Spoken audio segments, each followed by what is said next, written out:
ao segundo episódio do Direito Conectado, o podcast do ABFF. Aqui, a gente traduz o direito para que ele se conecte de verdade com a sua vida.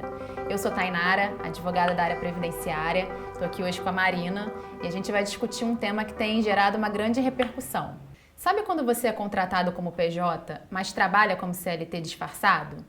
Ou quando você recebe uma proposta que parece incrível, mas esconde uma série de riscos? Hoje, eu e Marina vamos explicar o que é pejotização, os impactos para sua aposentadoria, os direitos trabalhistas envolvidos e como a justiça está vendo esse tema. Mas afinal, o que é pejotização, Marina? Vamos lá começar. Esse assunto é um assunto bem polêmico, bem complexo, né? Existem várias formas de ver. E vamos começar do princípio, né? Como que a gente chegou nesse estágio que a gente está agora? A pejotização, ela surgiu como uma forma dos empregadores reduzirem os custos na contratação. Se você se perguntar por que um empregador contrata alguém como PJ, é porque supostamente ele quer dar uma flexibilidade para o empregado? Claro que não, é porque reduz os custos, obviamente, né? E isso era bastante feito, né, ao longo do tempo e as pessoas que se sentiam insatisfeitas, prejudicadas, ajuizavam ações trabalhistas, né, na Justiça do Trabalho, pedindo reconhecimento do vínculo empregatício, ou seja, pedindo que fossem pagos todos os direitos como se essa pessoa fosse CLT. Isso gerou tanta demanda, né, na Justiça do Trabalho que chegou no STF e o STF julgou o tema 725, há um tempo atrás, que julgou lícita essa relação de trabalho. Julgou lícita a terceirização e qualquer outra relação de trabalho. E aí começou a surgir assim, um burburinho. Peraí, então a pejotização é legal? Tem alguns detalhes, né? Primeiro, a gente não pode confundir o que é terceirização e o que é pejotização, né? Terceirização é quando você contrata uma pessoa por intermediação de outra empresa, né? Pensa assim, por exemplo, o vigilante de uma agência bancária. Você contrata uma empresa de vigilância, né? E essa Ele é empresa, funcionário dessa empresa e isso, presta serviços para o banco. Para o banco, exatamente. Isso é terceirização, é uma mão de obra interposta, né? E aí, nesse tema do STF, fala terceirização e outras formas de trabalho entre empresas. Não falou nada de pejotização em si. Mas aí ficou implícito. Outras formas de trabalho entre empresas, você pensa PJ, PJ. E aí entra aquela figura, né, da pessoa física que abre um MEI e é contratada para prestar serviços em outra empresa. E aí a gente chama essa pessoa de pejotizado. Porque ele não é um empresário, né? Ele não é empreendedor, ele é uma pessoa que está prestando serviço como se ele fosse um empregado. E aí o que aconteceu? O STF abriu o caminho para algumas empresas contratarem nesse regime, né, de contrato PJ, mas essas empresas começaram a exigir, continuaram, na verdade, nunca pararam, né? Continuaram a exigir horário ou tratar essas pessoas como subordinados e como se fossem pessoas com vínculo empregatício, né? Aqueles requisitos, né? Onerosidade, subordinação, continuidade, pessoalidade. Então, você começou a notar a existência de fraude. E aí, qual foi a questão? As pessoas, os trabalhadores que se sentiam prejudicados continuaram a ajuizar ações na Justiça do Trabalho, falando, na verdade, eu não sou PJ, deveria ser CLT. E as empresas continuaram perdendo, porque a Justiça do Trabalho, ela leva muito em consideração os fatos em si, né, e não a formalidade. Então, aquele contrato ali não quer dizer nada, vamos avaliar os fatos, né? Se de fato a pessoa era cobrada como seletista, ela deveria ser seletista. E aí essas empresas começaram a reclamar ao STF, fazer uma reclamação constitucional ao STF, alegando que a Justiça do Trabalho não estava cumprindo o tema 725. Por quê? O STF legalizou a pejotização, porque disse que é lícita a forma de trabalho entre duas empresas, e a Justiça do Trabalho não está aplicando. Aí qual que é a grande questão, Tainara? A fraude, né? Esse tema, ele diz que a relação de trabalho é lícita, mas não que você pode revogar a CLT, que a CLT vai deixar de existir, que você pode cobrar do PJ a mesma coisa que você cobra do CLT. E existiram várias decisões do STF que desconsideraram essa questão da fraude, né? A gente não tem uma corte, hoje em dia, que olha muito para o lado do trabalhador. Tem alguns poucos, né? Algumas poucas decisões teve decisão do Flávio Dino, teve decisão do Fachin também, que foi a favor do trabalhador, mas tiveram um grande número de decisões que foi a favor do empregador, sem nem considerar essa questão da fraude, né? E aí, isso gerou um outro tema 1389, que agora o relator é o Gilmar Mendes, que quer decidir de quem é a competência para decidir, para julgar se tem fraude ou não. Então, uma questão ainda que vai ter um desenrolar mais longo, né? Muito mais, porque além de você decidir se essa relação é lícita ou não, você vai decidir de quem é a competência para julgar se existe fraude ou não. E aí esse assunto, ele é tão polêmico que vai ser feita uma audiência pública agora em outubro, se eu não me engano, no dia 6 de outubro, para ouvir a sociedade, né, e as associações e associações que representam os empregadores e representam os trabalhadores, e também tem associações de servidores da Justiça do Trabalho, magistrados e tudo, para avaliar quais são os impactos que isso traz para a sociedade. Porque, veja, não é só uma questão de direitos trabalhistas, é uma questão que pode impactar no futuro a questão previdenciária também, né? A pessoa pejotizada, ela não tem 13º, não tem férias remuneradas, não tem FGTS, né? Mas aí como é que fica, por exemplo, uma pessoa que se acidenta e não tem um vínculo empregatício? Como é que fica da parte previdenciária isso? Você pode dizer melhor pra gente? Quando ela é PJ, ela exerce uma atividade remunerada, ela tira um prolabore. Sim. Então, ela é segurada obrigatória do INSS, ela precisa contribuir. Só que o que acontece na maioria desses casos que você está relatando dessas fraudes? A pessoa acaba abrindo um MEI, né, que é uma empresa mais, como posso dizer, mais fácil, né? Mais simples, assim. Mais no simples. Celular eu abro uma. Exatamente. Né? E tem menos impostos também, né? Uma carga tributária menor. Então, as pessoas optam por esse caminho, achando que essa vai ser a solução dos problemas. Só que ela não sabe que, por exemplo, ela foi contratada pela empresa, recebe a remuneração de R$5.000, mas ela está contribuindo como MEI. E aí ela está pagando a contribuição previdenciária no valor de um salário mínimo, sobre o salário mínimo. Né? Bem menor, né? Bem menor do que o salário que ela recebe efetivamente. Então, se ela precisar de um auxílio do INSS, se ela estiver pagando em dia, também tem essa questão, né? Porque como a contribuição vai ser responsabilidade dela, não é mais a empresa que vai reter a contribuição, ele vai ter que pagar tudo certinho, e esse pagamento em atraso pode gerar alguma repercussão na questão de carência, né? Mas e se ele conseguir obter o benefício, ele vai ter um benefício reduzido, bem inferior ao valor da remuneração dele, porque vão contar as remunerações que ele está declarando, né? Então, se ele declara um salário mínimo, o benefício vai ser um salário mínimo. Não necessariamente vai ser um salário mínimo, porque o cálculo depende da média, né? De quanto ele já contribuiu na vida, enfim, tem umas questões, mas vai reduzir bastante. Não vai ser perto do que ele recebe. Recebe mensalmente, né? Então, a pessoa, além de não ter os direitos, ela pode estar impactada também num auxílio-doença ou numa aposentadoria futura. Sim, né? E outra coisa importante para falar nesse ponto.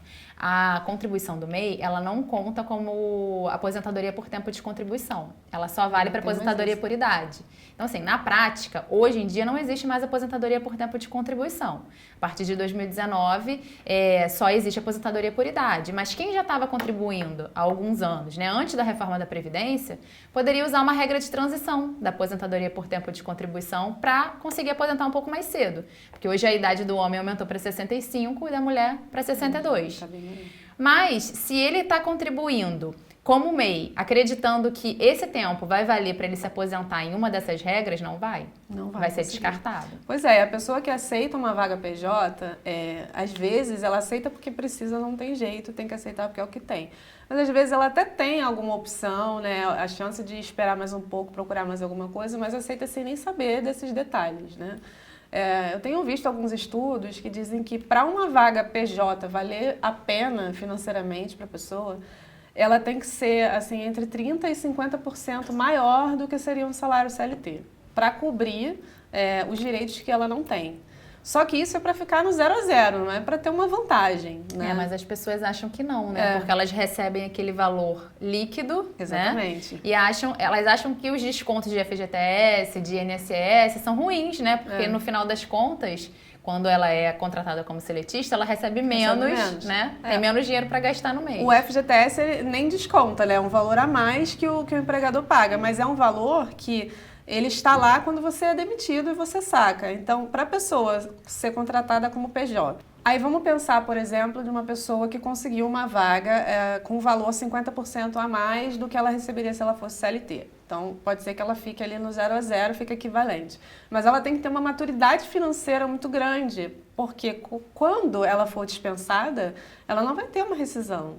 Né? Ela tem que guardar um dinheiro guardar, por mês. Né? E ter a maturidade de pagar os impostos que ela precisa, recolher a previdência e guardar aquele dinheiro para pensar que quando ela sair, ela vai sair com uma mão na frente e outra atrás.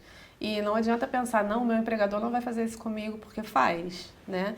Então, a gente sabe que a maior parte do povo brasileiro não tem essa maturidade financeira, né? Então, a informalidade cresce cada vez mais. E aí tem aquela questão do dia a dia, né? O PJ, de verdade, o empreendedor, né? A empresa que presta serviço para outra empresa, ela não tem um patrão, ela tem um cliente, certo? A gente presta serviços para uma empresa que é nosso cliente. Mas, na verdade, o PJizado, ele tem patrão, né? E aí ele quer controlar o horário que chega, o horário que sai, a presença, quantas vezes comparece, controlar se vai ter home office, se não vai ter home office, e olha, você não compareceu nessa reunião. E aí, como é que fica essa suposta flexibilidade? Na verdade, não tem, né? Não tem, é só no nome. E aí o que a gente tem visto também no STF é um movimento no sentido da hipossuficiência do trabalhador, por exemplo. Eu vi uma decisão recentemente em que foi reconhecido o vínculo empregatício, ou seja, CLT, para um motoboy. Ele era entregador, né, de um restaurante e ele era contratado por uma empresa de logística para prestar serviços para esse restaurante, né, entregar, né? Só que era PJizado, justamente.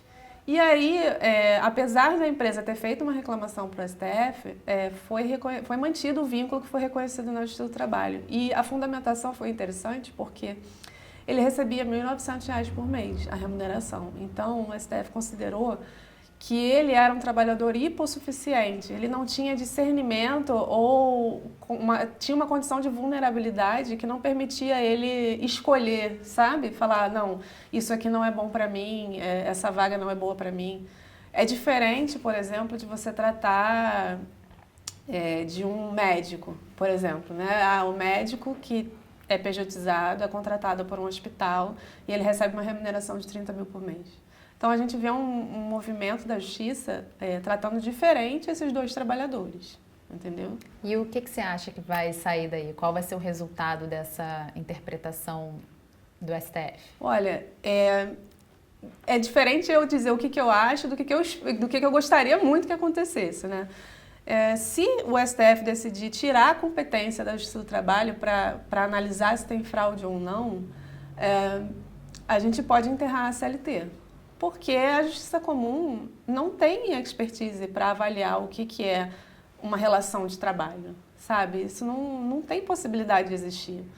Então, se isso for reconhecido, a gente nem sabe como vai ser. Por exemplo, nós temos um contrato aqui PJ, eu quero alegar que isso foi fraude. Então, eu vou para a Justiça Comum. Quanto tempo vai demorar esse processo? Anos. Muitos anos. Mas a prescrição trabalhista é de 2 anos, né? Então, vamos ter que ter um entendimento de que vai haver uma suspensão da prescrição, né? Para só depois dessa decisão da fraude você ir para a Justiça do Trabalho. Mas aí, gente, verba trabalhista é verba alimentar, né? Então, você tem um trabalhador que vai ficar quantos anos? 10 anos para conseguir receber as verbas rescisórias, por exemplo. Na prática, ninguém vai entrar com essa ação, né? Ninguém. E aí, a CLT vai sobrar para quem? Entendeu? Então, mas eu acredito que a gente tem chance de não ir por esse caminho, sabe? Eu acredito que o resultado dessa audiência pública vai ser positivo e eu acredito que o STF vai decidir uma coisa mais razoável nesse sentido, sem esvaziar a competência da Justiça do Trabalho. Em relação à aposentadoria, também tem casos de clientes que por serem responsáveis, né, através da PJ, de fazer a própria contribuição e acabam atrasando ou acabam não contribuindo, eles ficam prejudicados, porque eles ficam sem tempo de contribuição. Quando você paga em atraso, tem regras para aquilo ali valer, né? Como sim. eu te falei, não vale para aposentadoria por tempo de contribuição a contribuição do MEI, mas vale para aposentadoria por idade. Só que a aposentadoria por idade, ela tem uma carência mínima de 15 anos de contribuição. Se você não fecha essa carência, você não pode se aposentar nem quando você completa a idade.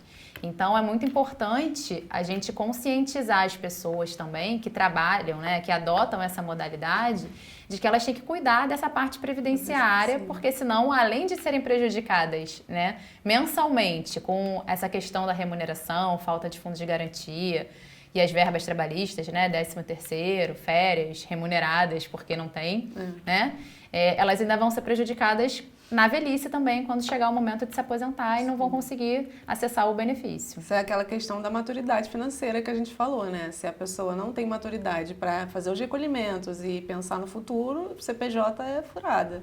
E também tem a questão da previdência como um todo, né? Existem estudos de que a evolução da pejotização pode causar um déficit grave na previdência, né? Porque a cota patronal fica prejudicada. Né? O que acontece? Mesmo que a pessoa não seja MEI, ela abre uma empresa comum, né? A maioria dessas empresas, elas se enquadram no Simples Nacional, né? Por conta da movimentação financeira, enfim. E quem tem empresa e o regime de tributação é pelo Simples, não paga cota patronal. Ou seja, antigamente, se a pessoa fosse contratada como CLT, ela teria um valor retido, um percentual retido da remuneração dela, e a empresa pagaria uma alíquota X, parte do empregador, né? Quando ele migra isso para a PJ, ele vai pagar só a contribuição da cota do empregado, não tem mais essa cota patronal, e isso vai gerando aos poucos uma redução nas contribuições em geral. E como você sabe, as contribuições para a Previdência, elas são solidárias, né? Você contribui hoje para financiar os benefícios que estão em curso e outras pessoas que entram no sistema vão começar a contribuir para financiar o seu, né? Então vai chegar um momento que a conta não vai fechar. Então, essa audiência pública, então, ao meu ver, ela não tem que falar só da parte trabalhista, ela tem que levar em consideração a parte previdenciária também, porque se consolidar esse déficit enorme que tem uma previsão, né, aí podemos encarar uma nova reforma da Previdência, né, e aí retirar mais direitos ainda e reduzir mais ainda a situação. E as decisões dos tribunais superiores são sempre no sentido do equilíbrio financeiro e atuarial, né? Eles negam direitos aos segurados em nome do equilíbrio financeiro e atuarial. E agora, se vier essa decisão a favor da pejotização, esse equilíbrio financeiro e atuarial vai ser colocado de lado, né? Vai ser descartado, ou seja, não tem como equacionar isso. A conta realmente não fecha. A pejotização é uma realidade para muita gente, mas não precisa ser a sua. Aqui no ABFF, a gente acredita que o direito é uma ferramenta de clareza, orientação e proteção. Por isso, continuamos trazendo temas como esse no nosso podcast. Se você trabalha como PJ ou recebeu uma proposta e quer entender melhor os impactos disso, converse com quem entende do assunto. E se gostou desse episódio, compartilhe com colegas, profissionais, autônomos, amigos que podem se interessar por esse assunto. Nos vemos no próximo episódio do Direito Conectado.